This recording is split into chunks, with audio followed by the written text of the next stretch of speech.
Hey everybody, welcome back to the homestead. Well, I wanted to give you a quick update of how things are going in the greenhouse. We have so many plants started. And then after that, we're going to head off to Baker Creek. We're actually going to meet up with our friends, Andrea and Ben from VW Family Farm for lunch today. But let's go take a look in the greenhouse and see how things are going. So right now we have about 1,400 plants started in the greenhouse, and we have about that many started in the house as well that will be need to be moved out here once they get a little bit bigger. We have lots of tomatoes and peppers started. That's mainly what we have right now. You can see these little peppers and tomatoes are doing great. Over the next few days, Sarah and I will be spending a lot of time out here transplanting these out of their little plug trays into 3-inch pots. It's actually a pretty fast process once you get in a rhythm of doing it. We'll be able to accomplish all of these probably in 2 or 3 days. Sarah also has some flowers started. The majority of these are going to be for selling at our local farmers market. So we're happy with the way everything is going so far. Everything's just looking great. We've had a pretty mild spring so far. Let me show you the eggplant that we're actually growing for Baker Creek. These are the ones that we're actually growing for seed this year so that Baker Creek can sell the seed. So these are the eggplant that we're growing for Baker Creek. They're looking really, really good. Now these eggplant are very frost sensitive, so it'll be not until May that these actually go out into the ground, but they're looking great in here. We also have some herbs started. Sarah's got some hollyhocks started. Just a bunch of different things, and we're just really happy with the way everything is looking. So in the house, like I said, we have about this many plants again in the house. Our goal is to start about, 3,000, 3,500 plants or something for the farmers market this year. We're hoping that that will be a good number that the two of us can handle. Now that number doesn't include the 300 brassicas that we also planted. For those of you who don't know what brassicas are the family of plants that includes things like broccoli, collards, cauliflower, cabbage, Brussels sprouts. All of those types of plants are in the brassica family. They're a cold, hardy plant, so those are one of the very first things that get put in the garden. We've got most of them already put in the garden, but we still have some outside of the greenhouse here. Let's go take a look at those. Alright, so here's all the brassicas. You can see that they're looking great. They're actually spending their time outside now because the greenhouse is actually already too warm for them. They thrive more in really cool weather. So most of these will be for sale at the farmers market. We sell at the Ava, Missouri farmers market, which is every Saturday starting the first weekend in April. So if you're in the area, stop by and see us. Well, we came out to Baker Creek today, and look who we are meeting up with. It is Ben and Andrea from VW Family Farm. We're so happy to finally get to meet you guys. It's been a long time coming. I think we've been talking a lot online, and we've tried like 3 times to come, and the weather, it keeps snowing or something keeps happening. Yeah, that's what happens in the Ozarks. It's we've lived in a lot of places, and everywhere we've ever lived, they've said, oh, if you don't like the weather, wait 5 minutes and it'll change. Yeah. But I think the Ozarks is probably the only place we've ever lived where that's true. Yeah, I think it's true. We're just like 3 hours south of here, and it's the same way. Yeah, what was the temperature this morning? 28. And now it's supposed to be 70 yeah, today. It's pretty warm. Yeah, so we took a day off from working in the garden to come meet up with these guys and spend some time here at Baker Creek.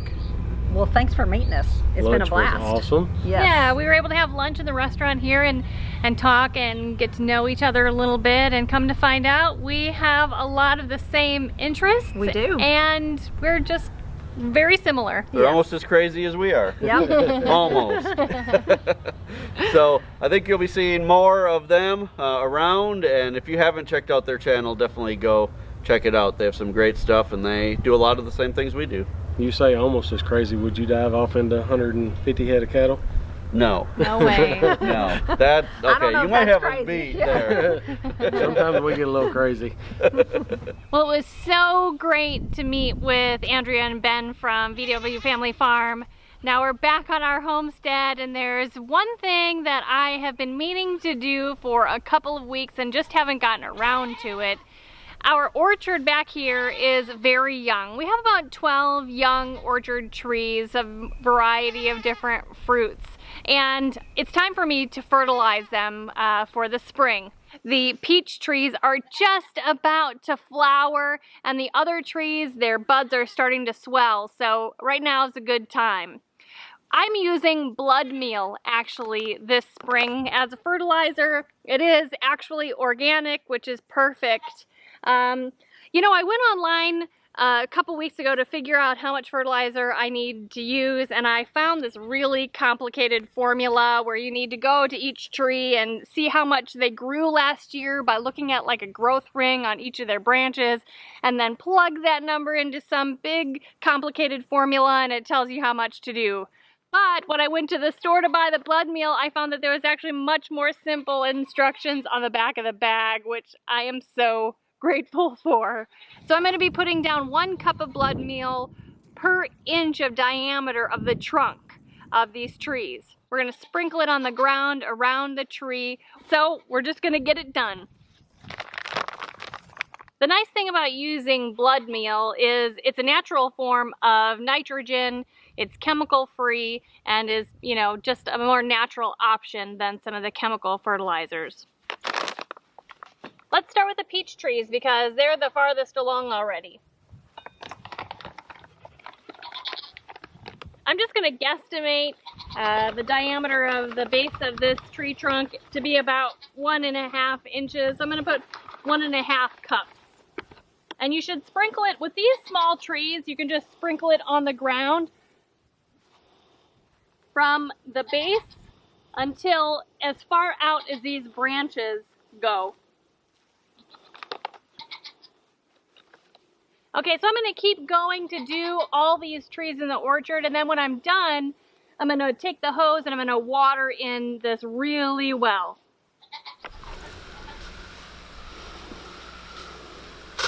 Well, it's been a while since you guys have seen the baby goats, so why don't we go over into the goat area and check them out.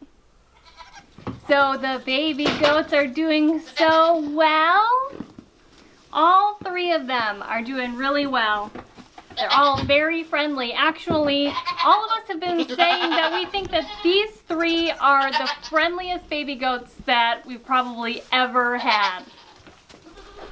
This dark one is a boy. He is doing so well. And this here is one of the girls. We have 2 girls. She is so cute. Oh, that is Mama. Mama wants attention too.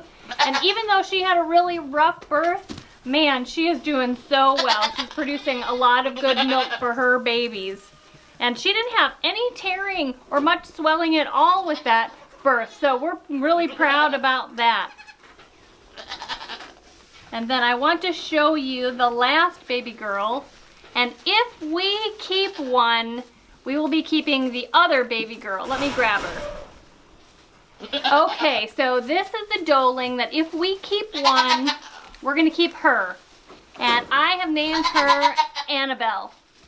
And she is so sweet. She's got great coloring, great uniform coloring. She's polled and she's blue-eyed and just has beautiful symmetrical markings. I really like her. This is the age where they start fighting over who gets to be on your lap. And then they see if they can all fit up here at once. Oh.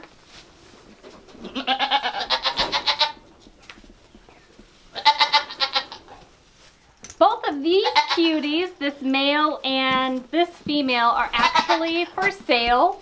If you are interested in them, please email us at info@livingtraditionsHomestead.com and we can start that conversation. All of our goats are Nigerian dwarf goats and they're all registered. So you know that they come from good quality lines and that they are 100% purebred Nigerian dwarf goats.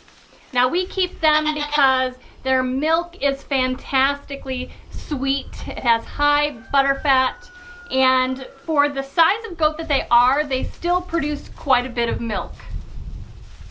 So if you're interested in getting into goats and like the fact that these guys are small, make sure that you email us and we can start that conversation about getting one or more of these baby goats. Now, a few days ago, we had kind of an emergency with one of our other goats. Her name is Princess. We actually have her secluded from the rest of the herd in one of our kitten pens over here. You can see her. She actually got her horn stuck in one of the fences and pulled back and broke her horn off way up here. She actually had a full-size horn. There was a lot of bleeding. She still looks pretty rough, but is looking quite a bit better. But we have her secluded from the rest of the herd so that she heals and stays clean.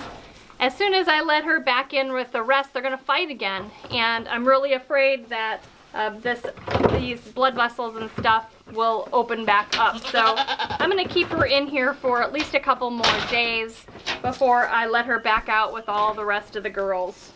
But she is doing really well. She's eating well, drinking well, no signs of infection or illness. So we're just letting her immune system and her body heal naturally, and I think everything's going to be okay. Well, it just ended up being a beautiful day, almost 70 degrees, which is just crazy. It was 28 degrees last night, and today it's almost 70. So thank you guys so much for spending a day with us, seeing what's going on around the homestead, going with us along to Baker Creek. It was really a great day. So you guys, if you have not subscribed to our channel yet, we would really appreciate that. If you're enjoying our channel, also make sure to share that with your friends and family. And until next time, thank you so much for stopping by the homestead. Take care and God bless. God bless.